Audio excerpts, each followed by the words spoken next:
Olá! O que faz a vida valer a pena? O que diremos com o passar dos anos, quando a gente olhar para trás e se perguntar: será que a minha vida teve sentido? Onde você tem buscado a sua satisfação? Na família, na sociedade, nas amizades. Afinal, o que faz a vida valer a pena? Qual é o valor de uma vida boa? Esse é o tema, é o assunto do nosso programa de hoje. Qual é o valor? E nós queremos saber exatamente isso. Qual é o valor para você de uma boa vida?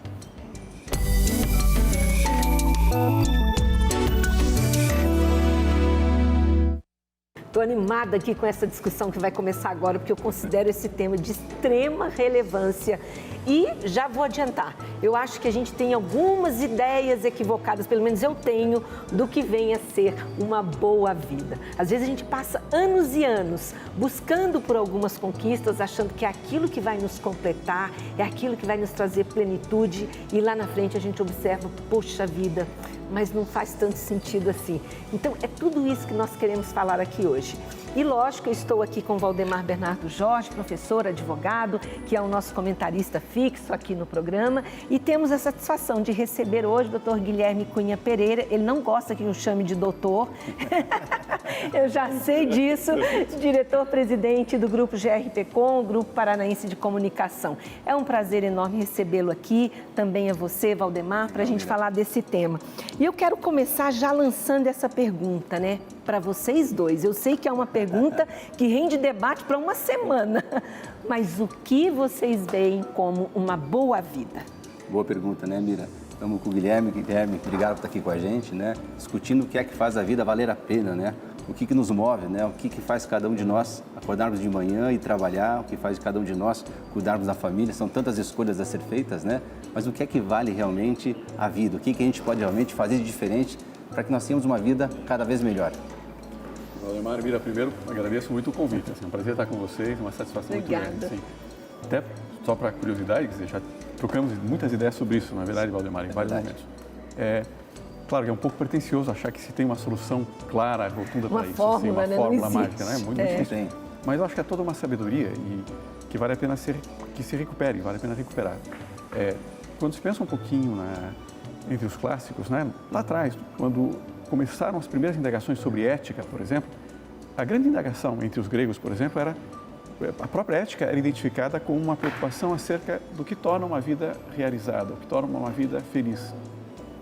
E a resposta que se dava, e que eu acho que continua totalmente válida ainda hoje, e não é tão evidente, eu acho que até se perdeu um pouco, é que o que torna uma vida realizada, uma vida plena, não é aquilo que pode parecer o mais evidente, não é aquilo que parece mais imediato, realizações externas, sucesso, né, econômico, né? Sensações, percepções, sentimentos felizes, momentos. Mas é algo diferente, é o desenvolvimento propriamente da excelência humana, da própria... É preciso depois explorar um pouco mais o que isso significa, né? Mas a excelência, a percepção de que existem qualidades, virtudes que se adquirem e que forjam propriamente o caráter, que forjam a personalidade. E que uma personalidade bem acabada, bem forjada, que trabalhou para alcançar essa excelência, é propriamente a realização máxima de um homem. É isso, né, Guilherme? Você falava que isso é possível qualquer pessoa, né? Qualquer pessoa pode se tornar uma pessoa virtuosa, né? Nem todo mundo pode se tornar um exímio jogador de basquete, porque talvez não tenha essa habilidade, né? Mas se tornar uma pessoa virtuosa, tentar fazer práticas do bem, isso todos são possíveis, né? E essa discussão é fascinante, até ela que, na visão clássica, distingue os temas, as atitudes que dizem respeito à ética e as atitudes que não dizem respeito à ética. Nem todo mundo está chamado a ser um virtuoso no instrumento musical, um excepcional esportista.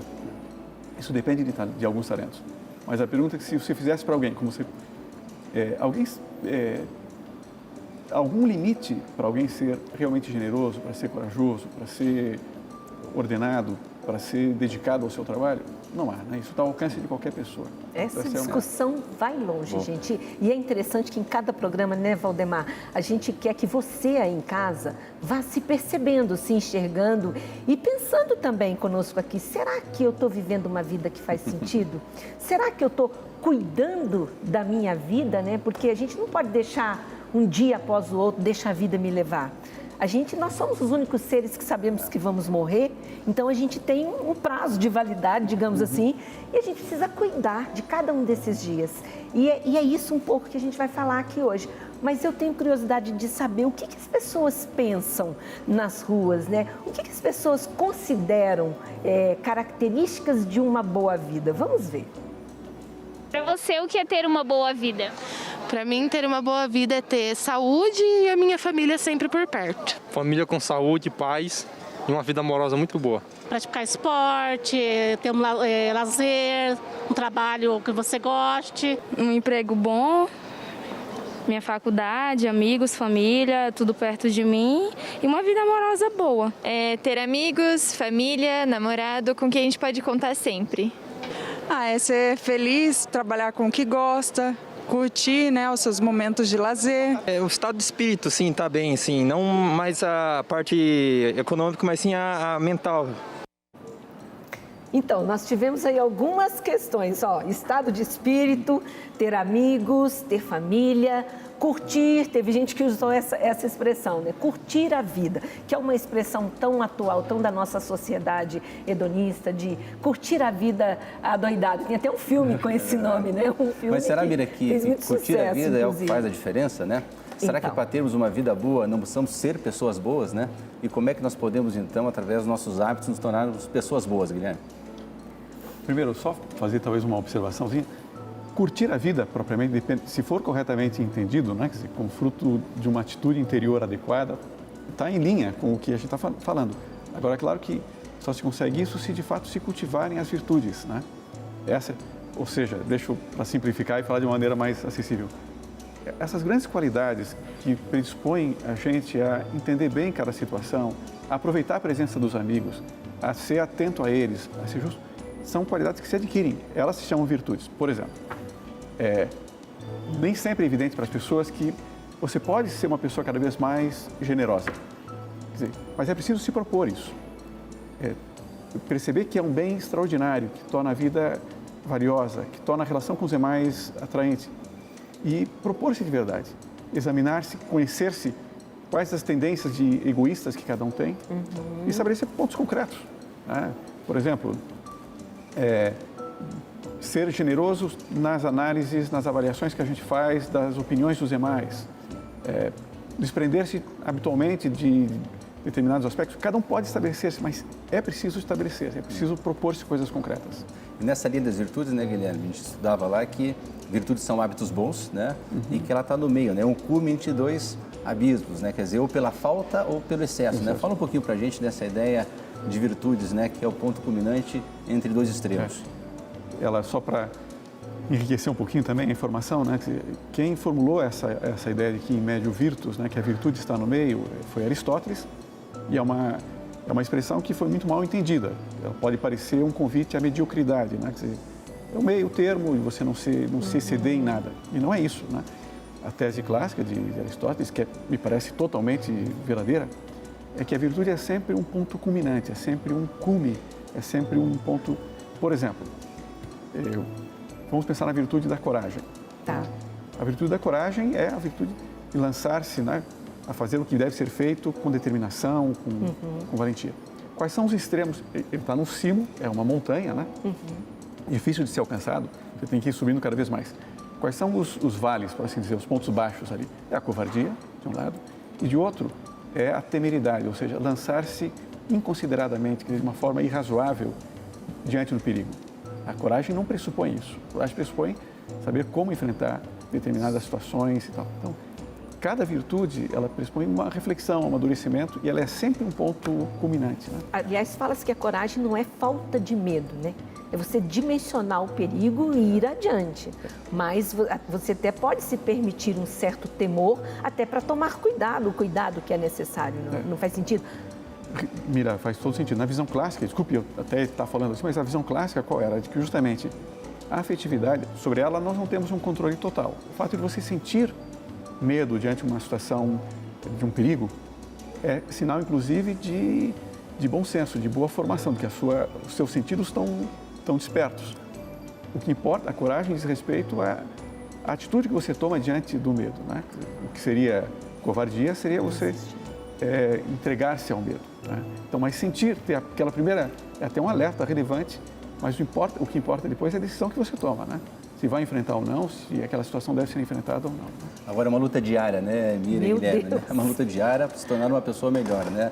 Eu fico imaginando, né, as pessoas que querem melhorar, a luta que é todo dia. E não se criam, por exemplo, santos da noite para o dia. Eu lembro uma amiga nossa, né, a mãe de um amigo nosso, que falava, olha, Valdemar, não se torna santo do dia para a noite, é muita luta, né? Então esse hábito são muitos anos lutando para se tornar pessoas melhores, né? Não é do dia para a noite, né, Guilherme? Não é assim, né? No estalar de dedos que as pessoas bem pelo contrário, bem pelo contrário. E aqui eu trago toda a experiência milenar mesmo, né? Tanto desses filósofos, quanto depois a experiência prática da vida de quem acolheu essa visão de mundo, essa convicção e soube manifestar isso na prática.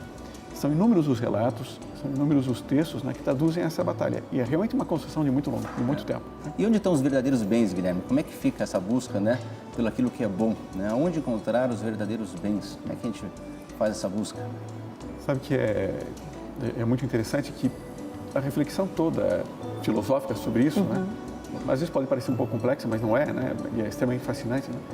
Ela pressupõe uma reflexão concreta, ela foi amadurecendo, uma reflexão concreta sobre as próprias inclinações fundamentais do homem, né? Você consegue identificando determinados conjuntos de bens que são realizadores, que ajudam a que o homem floresça o conjunto das suas habilidades. Não são inúmeras, né? O próprio uso da razão teórica, desculpe coisas, mas depois a amizade, né? O relacionamento, que é independente de qualquer utilidade ulterior. A amizade tem valor por si, não é algo em função de outro. É um bem em si mesmo, né? Mesmo. Assim como a vida é um bem em si mesmo. Então, essas percepções estão muito claras. Agora, como é que na prática depois você traduz, como é que você busca isso? Os antigos diziam, e se quiser explorar, a gente explora, senão a gente fica por aqui, que é preciso desenvolver uma das virtudes centrais, que é a virtude da prudência, que é a capacidade de decidir bem, ela que vai se tornando vocês, vai ganhando uma sensibilidade para perceber, aqui agora concretos, qual é o bem que eu devo perseguir. Aí eu vou entrar numa questão que é até uma discussão, eu sei que vocês estão lá nos clássicos, vou trazer um pouquinho aqui para a pesquisa atual, que fala sobre condições para a gente ter uma vida de bem-estar, que pode até estar um pouco relacionado com essa questão da boa vida, né? E uma das condições, eles citam lá, você, por exemplo, viver em família. As pesquisas mostram que as pessoas que viveram em família, pessoas que tiveram casamentos estáveis, por exemplo, são pessoas que envelhecem com muito mais serenidade, numa condição melhor. E uma outra característica que me chama a atenção, que eles mostram também nessas pesquisas, é ter um sentido na vida. E aí, gente, eu vou fazer uma pergunta aqui. Afinal de contas, o que é esse bendito sentido, propósito, que a gente fala tanto e não é palpável? É a pergunta do $1 milhão, né? Qual o sentido da vida? Então, o que é um sentido? Os filósofos falam, alguns, que cada um de nós temos um propósito, né? Temos um motivo para o qual estamos aqui, podendo fazer diferença no mundo. Mas a maioria passa pela vida sem descobrir isso. Para conduzir um pouco a nossa discussão, a gente até trouxe aqui um filme. Antes de falar do filme, eu quero lembrar uma coisa, também não posso esquecer. O Guilherme está com um curso maravilhoso. A Gazeta do Povo agora está fazendo vários cursos, né? E um deles que você fez, que eu acompanhei, da Ética das Virtudes, que eu acho que vale super a pena, que tem tudo a ver também com o que você está trazendo aqui. Quem tiver interesse em ter mais informações sobre esse conteúdo, vale a pena acessar o curso que está lá. É só você entrar no site da Gazeta do Povo, vai ser fácil. É encantador. É encantador. São 4 aulas breves, né? De 25 minutos cada uma delas. É muito bom. Recuperando precisamente essa visão clássica. A ideia central é que a ética, o curso é sobre ética, né? Sim. E na visão clássica, a ética não é tanto o conhecimento de umas normas, de umas regras de conduta. É muito mais, é uma indagação sobre a finalidade do homem, né? E a convicção cristã, porque a ética é, sobretudo, uma indagação, uma inquietação sobre a excelência. Que todo homem está chamado à excelência e que é possível alcançá-la. E que isso que torna alguém realizado, feliz, né? Então, o curso é basicamente sobre isso. Não são as sensações, então, né, Guilherme? Não são as sensações, não são meramente os sentimentos, a afetividade, não é isso. Nós vamos ver isso no próximo bloco. Vamos falar daqui a pouco. Nós vamos ver no próximo bloco também. Você vai entender por que disso que eles estão dizendo e a gente vai trazer aqui um trechinho de um filme que exemplifica muito tudo isso, né? O que faz uma vida de fato ser boa. Fique aqui com a gente, nós já voltamos.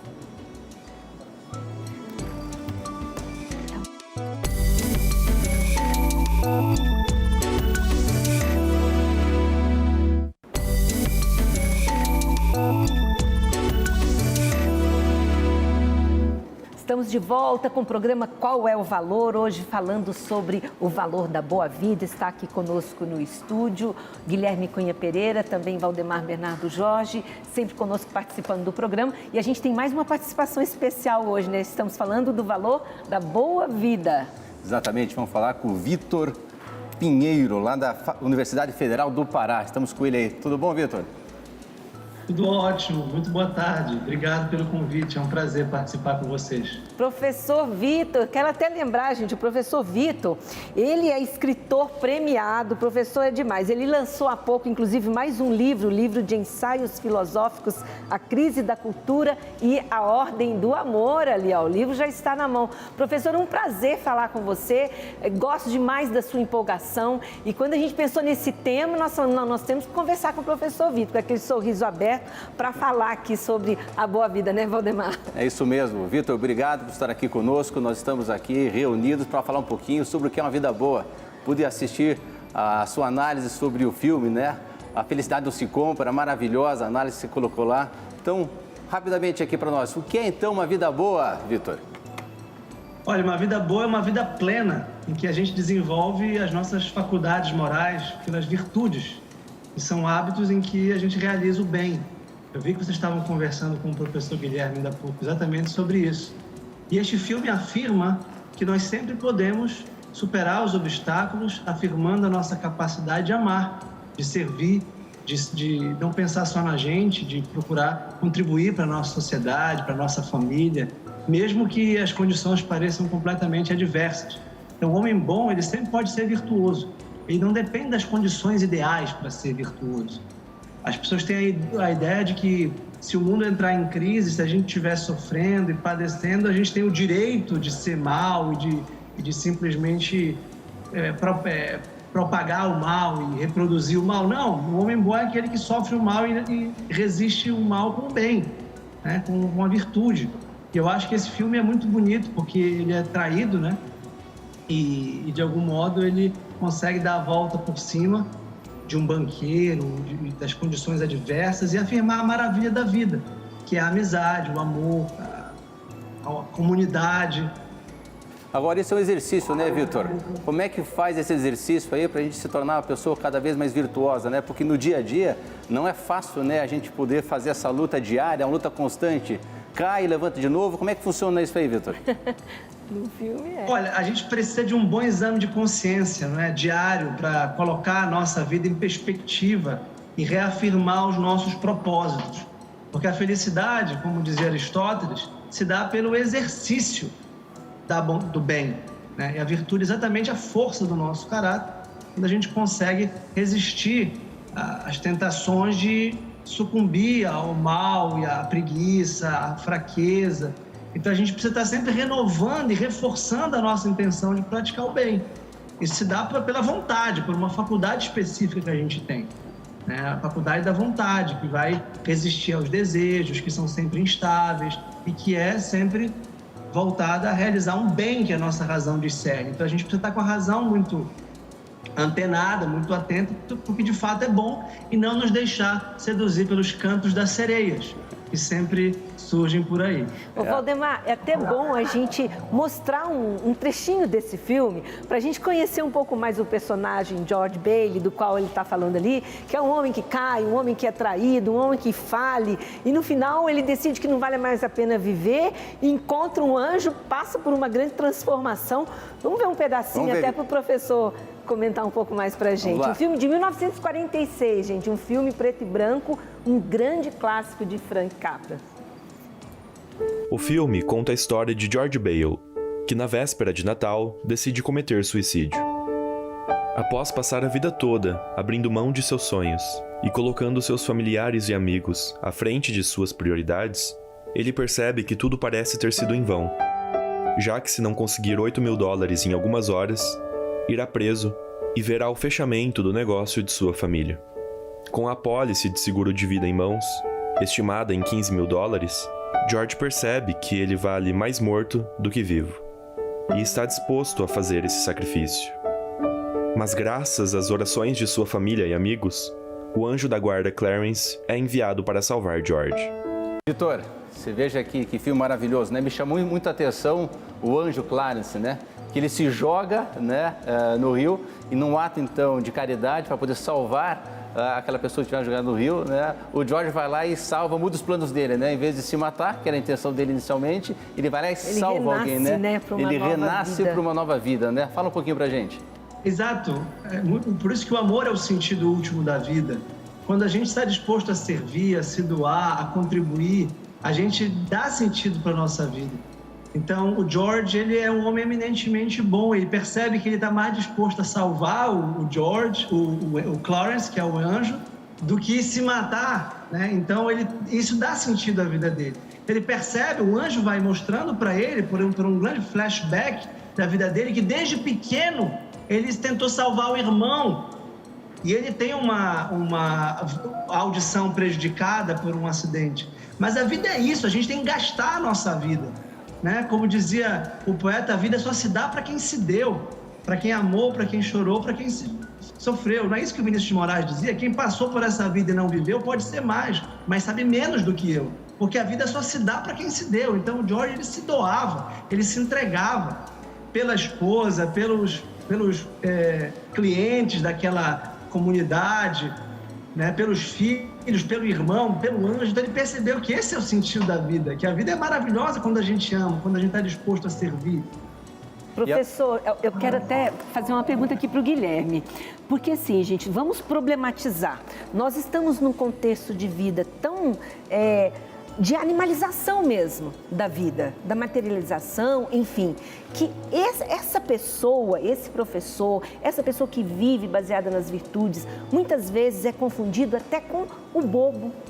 Hoje, no mundo de hoje, eu queria que a gente comentasse um pouco isso, sabe? Como ter essa perspectiva dessa vida boa nesse mundo de disputa, nesse mundo de hedonismo, nesse mundo tão líquido, tão estranho, diferente de tudo que a gente está falando aqui. É verdade. Guilherme. E na realidade, né, complementando um pouquinho, a vida nossa faz a diferença na vida dos outros, né? Cada vida é uma vida insubstituível, né? Todos nós fazemos uma diferença, quer dizer, todo ato meu, toda vontade minha faz a diferença na vida das pessoas que estão ao meu entorno, da minha pessoa. E foi isso que aconteceu na vida do George, né? O George fez a diferença, salvou muita gente, salvou a reputação, salvou vidas e fez a diferença. Então, como é que funciona isso, Guilherme? Essa ideia de cada vida é irrepetível, né? A importância que tem cada ser humano nesse mundo. É isso mesmo, quer dizer, pensemos em todas as realidades que existem, em todas elas. Nada se compara ao valor de uma única alma, de uma única pessoa, de um único ser humano. E essa intuição é uma intuição, pode parecer religiosa, e que a religião só reforça tudo isso, mas também é uma intuição filosófica, a percepção de que cada homem tem um valor superior à totalidade de todos os demais bens. E isso ajuda muito a orientar a própria busca da virtude. Né? O que realiza um homem? Quando a gente falávamos desse conjunto de qualidades, né? O professor Vitor apontou muito bem. De todas essas qualidades, as que mais realizam totalmente o homem são precisamente aquelas de voltar-se totalmente para o bem do outro. Né? E o amor, só para se entender perfeitamente, como o professor Vitor pode explicar até melhor, não é tanto o fato de sentir-se atraído por alguém, não é tanto a questão do sentimento, embora ele seja super relevante também, mas é o desejar ardentemente o bem do outro. Identificar, refletir, pensar o que é o melhor para o outro e desejar isso de verdade, respeitando sempre profundamente a liberdade desse outro. Né? Porque nossas escolhas a gente faz, né, pensando no bem, né, no bem próprio e bem do outro, né, bem da outra pessoa que amamos, né, e tudo isso faz muita diferença e essa é a nossa vocação, né. Qual é a nossa vocação? Nós podíamos falar um pouquinho, Vitor, nessa ideia de vocação, né, você comenta nos teus textos a ideia de que cada um tem uma vocação na sua vida. Fala um pouquinho pra gente sobre isso. Cada um tem uma missão única e irrepetível, que só pode ser realizada por ele. Só eu sou o marido da minha esposa, o pai dos meus filhos, e só vocês são aqueles protagonistas. Todos nós somos protagonistas da nossa existência e por isso temos responsabilidades. E daí a importância da gente assumir com toda convicção, com toda vontade, com todo o amor, isso que nos cabe realizar. E o que me parece mais extraordinário é que quando a gente encontra a nossa vocação, ela é incondicional. A gente não depende das circunstâncias externas para realizá-la. A gente, fazendo a nossa parte, a vida é maravilhosa. O título em inglês, a felicidade não se compra, porque é uma oposição ao banqueiro, né? Da firma Byle, porque o banqueiro Potter é o símbolo do tio Patinhas, ganancioso, materialista, burguês, individualista, que é infeliz. Quem vive assim é infeliz. Quem vive só para si, fechado, ensimesmado, não realiza o seu amor. Ao passo que quem pode ser pobre do ponto de vista econômico, mas está ali comemorando o Natal, cantando, e aquele final é triunfal. Aquele final é a pobreza de Jesus no presépio, mas unido em torno de uma família. E esse é um filme, né? Então, o Natal, que é o tema do filme, né? O pano de fundo do filme, é isso. É uma inversão da lógica mundana, materialista, hedonista do banqueiro, que felicidade não se compra. Felicidade não é um valor, não é... E em inglês o título é It's a Wonderful Life. A vida é maravilhosa, mas não porque eu ganhei, porque eu sou bom, porque eu vendi, porque eu sou bonito, porque eu tenho saúde. Não, a vida é maravilhosa quando eu realizo a minha vocação de amor, de serviço, de amizade. E a vida é maravilhosa porque ele é amado por aqueles amigos. E cada amigo dá um centavo ali. E no final, o rico não é quem concentra só para si a renda da comunidade como banqueiro capitalista, mas é aquele que tem, como dizia a vovó, melhor amigos na praça do que dinheiro no bolso. É isso. Muito bom. Tem outro ditado que fala, né? Quem tem amigo não morre pagão, né? Tem sempre um amigo para poder ajudar a próxima, né? Faz sentido isso, Por isso nós estamos aqui reunidos aqui hoje, viu? 100%. Como é que você complementaria isso que o professor está falando aí sobre os amigos? Porque também é uma característica de uma vida boa, quando você está cercado de pessoas, né? Eu acho que é impossível. Tem uma frase que diz, né? É impossível ser feliz sozinho. Não sei se isso é uma música, agora eu não me lembro. Mas faz sentido. Tom Jobim, né? Acho que é. Mas é isso mesmo, né? A realização. E é impressionante toda essa sabedoria. E para amealhar amigos, para ter um grupo de amigos, é claro que você precisa ter qualidades, né? Essas qualidades e interesse efetivo pelos outros. Isso gera, quer dizer, você coloca carinho, isso atrai carinho, né? E amplia. E vai ampliando a capacidade de você realizar algo que transforme a vida de outras pessoas. Então, a amizade é uma dimensão fundamental mesmo. Bom, a gente tem muito que aprender na vida, né? E a cada momento que passa, a cada ato, né? A cada dia, novos aprendizados surgem, né? Eu mesmo, todo dia, acordo de manhã e fico pensando, né? Como é que vai ser meu dia hoje e o que é que eu posso fazer para me tornar uma pessoa melhor, né? Todo dia, no horário que acorda, quando vai trabalhar, que me move, né? Para fazer uma vida valer a pena, a vida ser diferente. Então, desde o cuidado com a esposa, cuidado com as filhas, no trabalho, né? Tudo isso que a gente vai, né, transformando nossas potências de ser humano em ato, em ação efetivamente, para que realmente as coisas aconteçam da melhor forma, né, Guilherme? Das virtudes, Guilherme, você falou da virtude da prudência, né? Fala um pouquinho mais das 4 virtudes cardeais para a gente. Eu acho que o professor Vitor poderia até explicar com mais detalhe, mas sem problema. Vamos os dois, vamos fazer uma dobradinha aqui dos dois. É muito interessante que os filósofos gregos chegaram a essa percepção, depois os romanos também, né, os históricos, de que há 4 virtudes que, por assim dizer, abrangem as nossas principais faculdades. E isso não é tão evidente assim, mas então a primeira virtude é a prudência, que é a virtude da capacidade de decidir adequadamente. A virtude da justiça, que aperfeiçoa a vontade, que é de querer o bem, querer aquilo que é o devido aos demais, aquilo que é justo para os demais. Depois a fortaleza, a capacidade de realizar, de sobrepor-se às dificuldades, né? E por fim a temperança, que é um domínio de si mesmo, né? Para não se deixar levar pelas paixões, etc. Então os gregos, eles chegaram nessa formulação, né? Dessas 4. O cristianismo na sequência vem e assimila tudo isso e percebe que é uma análise muito adequada, muito condizente com a realidade humana, mas percebe que todas elas ganham sentido quando tem uma destinação, um fim último mais amplo, e a virtude da caridade, que aqui não estou falando em termos puramente religiosos, também em sentido religioso, mas com a inclinação do homem de desejar o bem do outro, é o que mais ajuda a orientar, a estruturar todo esse edifício de virtudes. Então essa Então, você tem essas 4 virtudes cardeais, né? Mas você tem sempre um guia adicional que o cristianismo pôs em evidência de maneira muito clara, que é a virtude... E dessas 4 virtudes cardeais surgem as demais, né? Todas as demais... A amizade, a coragem, né? Todas elas vêm de... A coragem está ligada à fortaleza, né? E assim, cada uma delas está ligada a uma dessas E aí, professor, até para poder conversar também com as pessoas que estão nos ouvindo aqui, eu acho que a gente precisa jogar por terra algumas ilusões. Não, porque essas ilusões só amarram a nossa vida, né? O que você diria sobre isso? Claro, esse é o grande risco de ser humano, porque quando a gente pensa errado, quando a gente se deixa enganar e iludir por essas falsas versões de liberdade, a gente acaba se frustrando. Então, um mundo que valoriza o dinheiro apenas, a matéria, o prazer e que não estimula a prática dessas virtudes, é um mundo que condena as pessoas à infelicidade, à depressão, ao suicídio. Quando eu estudei este filme para escrever o ensaio do livro, que é o penúltimo, porque eu escrevia no jornal e eu queria mostrar, tanto no Natal, quanto na Páscoa, quanto numa festa mariana grande que nós temos aqui em Belém, que é o Círio de Nazaré, o valor humano, filosófico, psicológico, sociológico do cristianismo, é uma apologética mais assim, para mostrar que, olha, esse filme é o mais admirado dos Estados Unidos. Eu digo, claro que é o mais amado dos Estados Unidos. Ele é passado há 70 anos, anualmente, nas televisões abertas dos Estados Unidos. Claro, quem é que não vai gostar desse filme? Quem é que vai dizer desse filme tá errado, não é assim? Ninguém. Porque é o seguinte, a gente fracassa, mas tem a família, mas tem os amigos. A gente fracassa na profissão ou erra, tem um acidente de carro, por exemplo. Isso acontece.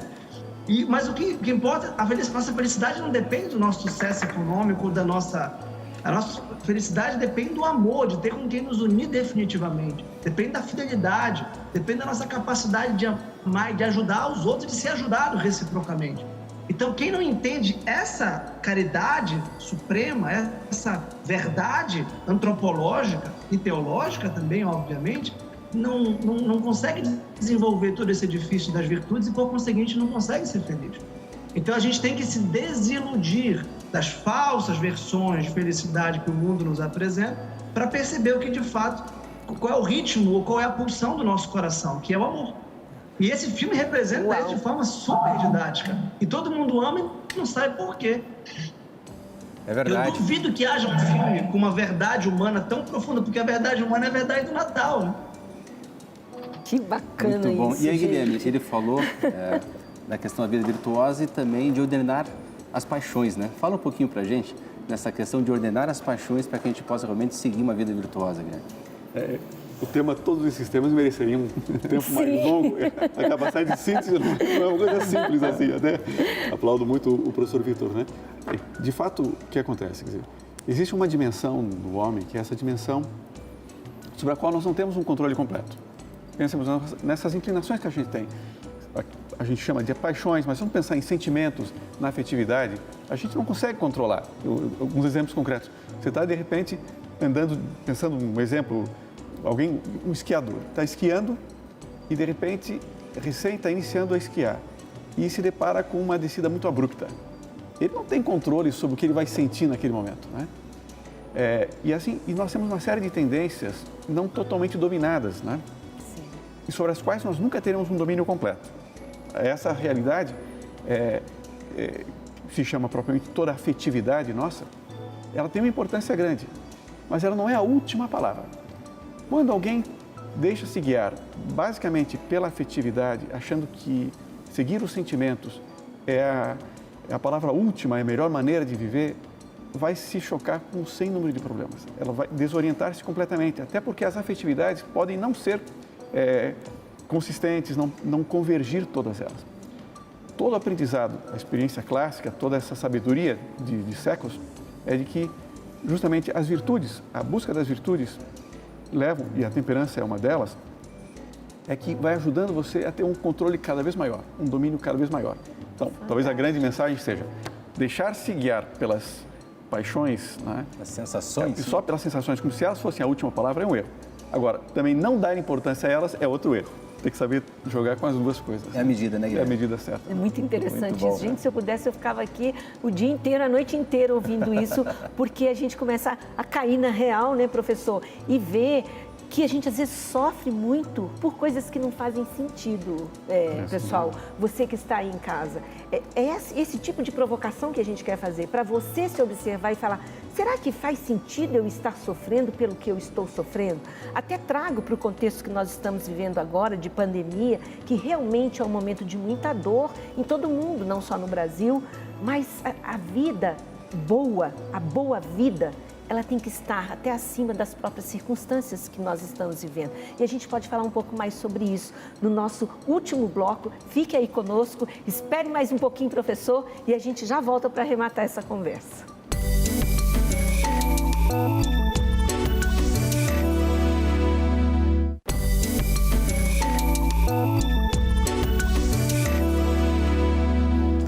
Olá pessoal, nós estamos aqui com o programa Qual é o Valor na TV Evangelizar. Estamos aqui com o professor Vitor, professor da Universidade Federal do Pará. Vitor, mostra aí o teu livro novamente aí, o livro que você escreveu, que estamos divulgando aqui.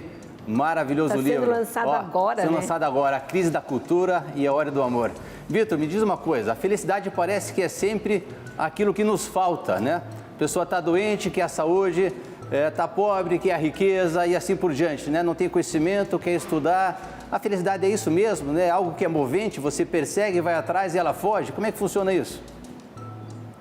Por um lado, sim, porque a felicidade é um estado ativo que nos faz mover sempre adiante. Por outro lado, também é uma satisfação com aquilo de que a gente é capaz. Também a gente não pode apostar numa felicidade utópica, de algo que a gente não é capaz de realizar, porque senão a gente fica sempre frustrado. Então, por um lado, tem uma vontade de autossuperação, de busca e de conquista do que é razoável, do que é alcançável. Por outro, também de aceitação e de serenidade daquilo de que a gente é capaz. Tem que haver, eu acho que uma dialética e um equilíbrio entre essas duas dimensões. E cada um pode ser feliz com a própria vida, né? Com a própria vida que está levando, no dia a dia, na cada ato. Isso aí, sem dúvida nenhuma. A felicidade é uma possibilidade para todos, que depende da virtude. E a virtude é aquilo que a gente faz, que a gente contribui, que a gente realiza. A gente sempre pode fazer alguma coisa, como eu dizia. A gente não pode ceder jamais ao pessimismo, ao derrotismo, a achar que não tem nada a ser feito. Mesmo no momento de crise, no momento de isolamento, no momento de recessão, a gente pode e deve fazer alguma coisa. Mas aí eu vou trazer... Nem que seja cultivar a nossa própria interioridade, né? Cultivar os nossos pensamentos, a nossa alma, esculpir o nosso espírito, sempre é possível de ser feito. Imagine, professor, imagine, Guilherme, que alguém esteja nos ouvindo agora, que perdeu o emprego, que está enfrentando problemas sérios, que está enfrentando problemas de enfermidade, com tudo isso que nós estamos acompanhando agora, e a pessoa pode pensar, falar de uma vida boa é fácil para vocês. Falar lendo nos livros, estudando a ética, estudando a filosofia, agora vem aqui viver a minha vida. Então, nesse último bloco, eu estou colocando vocês na parede para a gente poder mostrar aqui um caminho para as pessoas. Porque esse caminho, ele existe, ele é possível, não é ilusão. Esse caminho existe. E é isso que eu quero colocar aqui nas mãos de vocês agora. Como é que a gente pode trazer um alento para as pessoas que estão nos ouvindo? Olha, desafio grande, difícil. Você difícil sabe que isso é possível.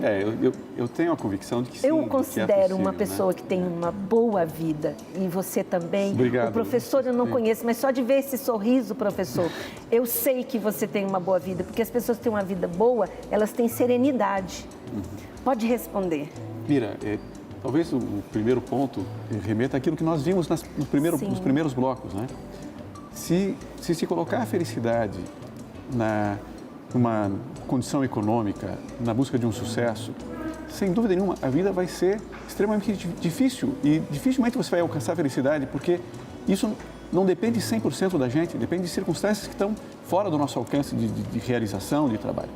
Então, ao contrário, se admite essa convicção que os antigos tinham, de que a felicidade é, sobretudo, a conquista das virtudes, a existência de dificuldades, e às vezes podem ser muito duras, elas não são um obstáculo, ao contrário. as dificuldades são um campo extraordinário de crescimento pessoal. Eu sei que é muito difícil quem está passando por momentos especialmente duros, né?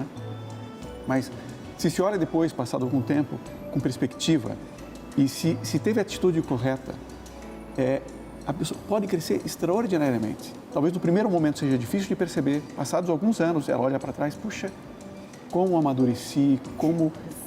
Quanto aprendizado. Quanto aprendizado e quanto a capacidade de vencer o próprio egoísmo e de me dedicar aos demais. Quanto mais isso estiver presente, melhor. E talvez como linhas gerais, assim, eu ousaria dar 2 palpites assim, o que talvez ajude a enfrentar essas dificuldades todas é tirar o olhar de si mesmo, né? Tentar sempre olhar para a riqueza que existe em todas as pessoas. Por mais duras que sejam, por mais problemáticas que sejam, todas são seres sempre com potenciais extraordinários. E outra dimensão é a de perceber a vida como um desafio, né? E aí, as dificuldades são um estímulo para quem, de fato, gosta, né, enxerga a vida dessa maneira. Então, é sempre possível, mesmo nas circunstâncias mais duras, embora seja difícil falar isso só externamente, né, sem estar vivendo, é sempre possível transformar qualquer situação, por mais dura que seja, numa ocasião de crescimento pessoal. Eu lembrei do filme A Vida é Bela, né? Que estava lá, ele lá na prisão, com o filho dele e tal, belíssimo filme também, que ele lá para poder deixar um encanto para a vida do filho dele e tal, começou a brincar lá na prisão e tal com o filho, né? E com relação também, quando ele coloca uma música para a esposa ouvir. Acho que é um negócio assim de encantador esse filme também, que demonstra como é que ele, no momento de mais angústia, dificuldade todo preso no menino e tal, ele conseguia realmente buscar esse encantamento, essa forma de visão. Quer dizer, você consegue sim transformar a sua vida numa vida boa conforme a análise que você faz. Agora, de outro lado, é preciso que aquelas pessoas que têm a possibilidade ajudem aqueles que precisam, porque às vezes a gente não sente o frio que os outros sentem. Nesse momento de crise econômica, com pandemia também, existem pessoas que acham que a coisa correta a fazer é ter um lucro exorbitante numa questão pandêmica. Quer dizer, não é este o caminho, né? O caminho é outro. Não é a riqueza, dinheiro no bolso que vai trazer o dinheiro. Então, essa percepção, né, do que é uma vida boa, naquilo que faz a diferença, nós temos que levar essa discussão a todo momento. Professor, qual seria a sua indicação? Olha, a gente falou das virtudes cardeais, da temperança, fortaleza, prudência e justiça, e da principal das virtudes teologais, que é a da caridade. Pois me parece que a fé e a esperança, que são as outras duas das virtudes teologais, precisam ser praticadas. Atos de fé, atos de esperança, saber que o mundo não se resume nesta vida, neste ano, neste período. No mundo tereis tribulações, coragem, eu venci o mundo. Não é isso que Cristo dizia? E a vida da Sagrada Família, por acaso estou lendo um livro agora chamado José o Silencioso, da editora Quadrante, que eu recomendo enfaticamente, porque a vida de São José não foi uma vida fácil, muito menos a vida de Nossa Senhora. E, no entanto, eles são os dois seres mais privilegiados da história humana, porque puderam cuidar do próprio Deus. Então, nessa perspectiva cristã, redentora, de que o bem vence o mal, de que, no fundo, há uma coisa muito melhor que nos espera, a gente tem motivo de estar otimistas, de estar desejosos de viver, de se entregar. A gente não pode negar a vida, né? O suicídio, tanto real como simbólico, de abandonar e de entregar as fichas, né? Não dá mais. Não, sempre dá, sempre tem alguma coisa que a gente pode fazer. Porque, no fundo, essa vida passa, ela é rápida, mas existe alguma coisa de muito maior que nos espera. Então, me parece que a virtude da fé, então, e da esperança também devem ser cultivadas nesse contexto. Vitor, viu? Que alegria, viu, Vitor, você falar disso tudo. E eu lembrei que eu estive em Jerusalém em 2018 e visitando lá, falando da Sagrada Família, eu lembrei de uma passagem que teve quando Nossa Senhora sabe que estava grávida e vai visitar Santa Isabel. E é um lugar distante, né? Então, imagina, ela grávida foi colocar-se a serviço. Então, uma vida boa, na realidade, é uma vida que se colocamos a serviço dos demais. Acho que esse é um grande ponto para se colocar, né? Exemplo de Nossa Senhora que saiu do local que ele estava e foi ajudar a sua prima Santa Isabel, que estava grávida de João Batista tal, com 3 meses, né? Você vê que alegria, né? E na dificuldade, porque, olha, é um trecho longo, é difícil a caminhada, trajeto de dias para você poder ir lá servir, ajudar. Acho que aí está um pouco da felicidade, né, Guilherme? Sem dúvida nenhuma. Acho que esses pontos levantados, tanto pelo professor Vitor quanto Valdemar são decisivos, né? A atitude de serviço, né? Que é justamente a quintessência da caridade também, né? A quintessência da caridade. Sem dúvida, é um caminho certeiro de felicidade, né? Gente, é muito bom tudo isso, vocês falando, porque é isso que a filosofia cristã trouxe, né? Essa nova perspectiva, né?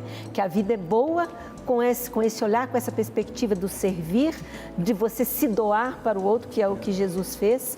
E aí vocês comentando aqui, Valdemar falou da visita de Jerusalém, e eu me lembro, e vocês que estão em casa também devem se lembrar, de pessoas que vocês conhecem, que são pessoas simples, pessoas que às vezes você vai olhar para a vida dela e vai dizer, puxa vida, né? Mas essa pessoa tem uma vida boa. E você olha, não tem ali uma condição financeira diferenciada, às vezes não tem o que para você seria condição para uma vida boa, mas aquela vida é boa e a pessoa está bem naquela vida. Me lembrei da minha amiga que falou que o pessoal do sertão do Nordeste fazia festa quando chovia. E fazia festa mesmo, saía fora de casa e todo mundo celebrava. Por quê? Porque valorizava coisas que às vezes a gente não tem mais o olhar para elas. Então, eu queria que vocês comentassem isso para a gente fechar também. É a gente começar a exercitar o nosso olhar para outras coisas. Não é verdade? É verdade. Guilherme. Mira, e é impressionante, assim, você tem até uma constatação empírica, né? Fácil de perceber, assim. Fazem-se todos os anos aqueles levantamentos, né? De países nos quais em que as pessoas são mais felizes. O mais feliz do mundo, né? E não há uma correlação entre riqueza material e felicidade. Pelo contrário, você percebe, e nós temos todas as experiências de que, mesmo no Brasil, é uma quantidade gigantesca de pessoas. As pessoas mais felizes não são necessariamente aquelas mais economicamente realizadas. Pelo contrário, né? São aquelas que mais se dedicam aos demais, mais têm uma preocupação constante pelos outros. Então, realmente, há um caminho observável. Não é uma questão puramente religiosa, embora, obviamente, a religião contribui, ela reforça toda essa convicção. Mas é algo observável. De fato, a dedicação, e acho que o caminho que foi mencionado um pouquinho antes, é o caminho certeiro, né? E quanto mais alguém se dedica, tem esse olhar para as necessidades dos demais, mais ele desenvolve a si mesmo, mais ele cresce, mais ele amadurece e mais ele se realiza e chega a ser feliz. Muito bom. Né, Vitor? E tem aquela ideia também, né? Que aquele que quiser guardar a sua vida vai perdê-la, né? Então a gente está aqui para gastar, né? Em alguns momentos a gente fala, né, que nós sejamos eventualmente até em algumas situações, né, um tapete para as pessoas pisarem macio, né? Fala um pouquinho disso para a gente. Olha, o grande tema da filosofia é a morte.